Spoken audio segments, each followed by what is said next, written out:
Waveform was a science fiction movie about a device which electronically injected thoughts into the human mind. In this scene, the mind control machine projects images into the brain of the chief scientist through an electrode headset. The scientist then finds himself experiencing the thoughts of a wild truck ride.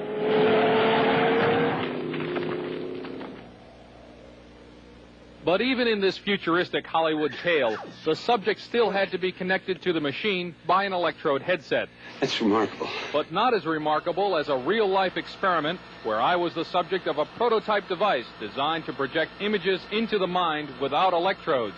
The prototype machine, developed from Soviet scientific data, could, according to some scientists, have a profound effect as a weapon of war. Electronic mind control research is not new. A scientific milestone in this area came in the 1960s when Dr. Jose Delgado demonstrated remote control over a charging bull.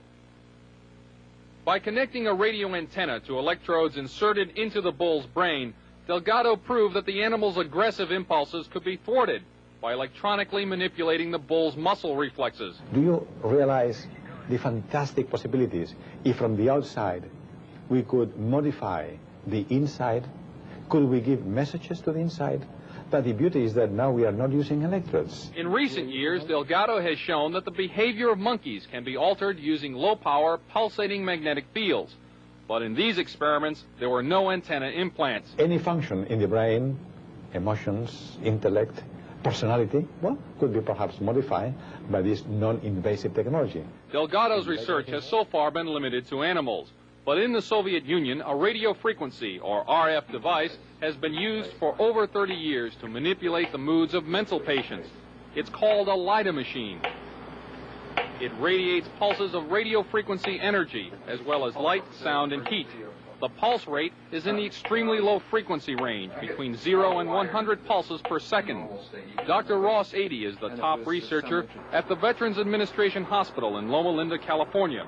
He has been investigating the effects of the LIDA machine. Now, what do the Soviets use this machine for? Well, they don't use it anymore. We should be very clear that this is a machine which is regarded by them as somewhat obsolete technologically. This scientist, who did not want his identity revealed, is employed by the U.S. government and has done secret RF weapons research. He believes that tests done with the LIDA and similar machines prove that humans are susceptible to remote alterations of mood and awareness. Certain kinds of weak electromagnetic signals work exactly like drugs. And so the promise is that anything you can do with drugs, you could do with the right electromagnetic signals. Apparently, there are specific sites involved, specific functions involved. It's a matter of matching up, just like it is with a pill or a drug, to cause and effect. You could have a cause and effect relationship between a magnetic field and a biological function. CNN enlisted the help of noted physicist Dr. Elizabeth Rauscher and electrical engineer Bill Van Bice to build and test an RF mind interference machine from data found in Soviet scientific literature. The machine itself was inexpensive and easy to construct, using parts from a consumer electronics store. It emits a weak magnetic field, pulsed at extremely low frequency. As the subject of the test, I was blindfolded, and my ears were blocked to prevent inadvertent clues as to what was happening. A magnetic probe was placed about 18 inches from my head. As the experiment began, 2 signal generators produced waveform patterns that were transmitted by the magnetic probe at about 1/1000th of the Earth's natural magnetic field strength. Describe anything that you see, if any. In the control room, Van Bice varied the waveforms being generated. In another room, I could see waveforms changing shape in my mind. Parabola just went by? Parabola just went by. Oh, yeah, I did. I just flipped the switch. Parabola? Uh-huh. All right. Well, let's see. Let's check this out. That's what happened. I flipped the switch. Okay.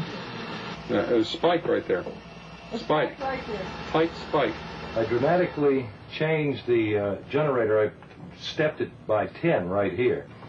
And the intermix from the 2 generators was right where you said that you saw a spike. Van Bice says that when I failed to see any change, it was because he had not set the proper frequency and power levels. Later, I asked Van Bice what a weapon using this technology could do. Induce basically what would be considered hallucinations in people, direct them to do things against their so-called better judgment. How easy would it be to assemble a weapon from existing off-the-shelf parts? In 3 weeks, I could put together a weapon that would take care of a whole town. We showed the results of our test to Dr. Robert Becker, a two-time Nobel nominee for his work in the biological effects of electromagnetism.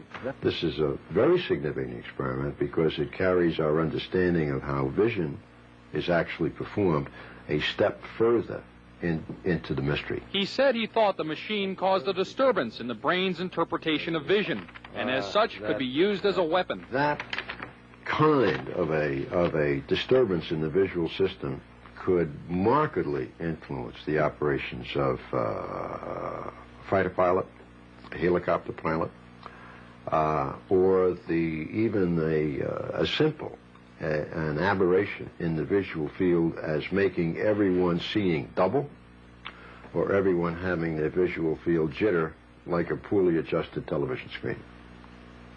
The effect of that upon the efficiency with which an Army, an Air Force, or a Navy would operate would be catastrophic. More about RF weapons in my next report.